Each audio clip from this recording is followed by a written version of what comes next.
اعوذ باللہ من الشیطان الرجیم بسم اللہ الرحمن الرحیم۔ ایک عورت کا شوہر ہر وقت کسی نہ کسی مہمان کو گھر لے آتا اور اپنی بیوی سے کہتا کہ ان کے لیے کھانے کا انتظام کرو۔ روزانہ وہ مہمان کے لیے کھانے تیار کرتی۔ آخر کار وہ روز کے معمول سے تنگ آ گئی اور ایک دن رسول پاک صلی اللہ علیہ وآلہ وسلم کے پاس گئی اور کہنے لگی، یا رسول اللہ صلی اللہ علیہ وآلہ وسلم، میرا شوہر روزانہ کسی مہمان کو گھر لے آتا ہے اور میں کھانے بنا کے تھک جاتی ہوں۔ یا رسول اللہ صلی اللہ علیہ وآلہ وسلم، کوئی ایسا طریقہ بتائیں کہ میرا شوہر گھر میں مہمان نہ لے آئے۔ اس وقت نبی پاک صلی اللہ علیہ وآلہ وسلم خاموش رہے اور وہ عورت نبی پاک کی خاموشی دیکھ کر گھر واپس آ گئی۔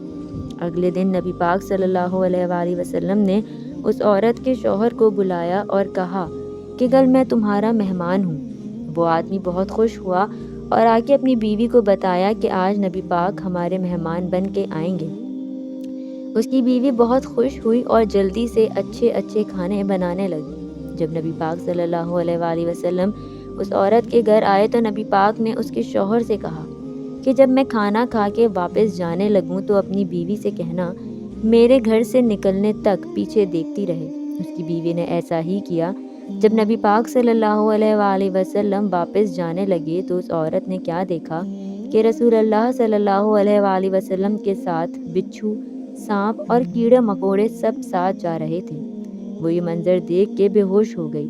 اگلے دن وہ پھر نبی پاک صلی اللہ علیہ وآلہ وسلم کے پاس گئی تو نبی پاک نے اس عورت کو بتایا کہ مہمان اپنا نصیب خود لے کے آتا ہے، اور جو مہمان کے لیے محنت کی جاتی ہے اس کے بدلے جب وہ واپس جاتا ہے تو ساتھ اس گھر سے ساری بلائیں اور اس گھر کے سارے گناہ اپنے ساتھ لے جاتا ہے۔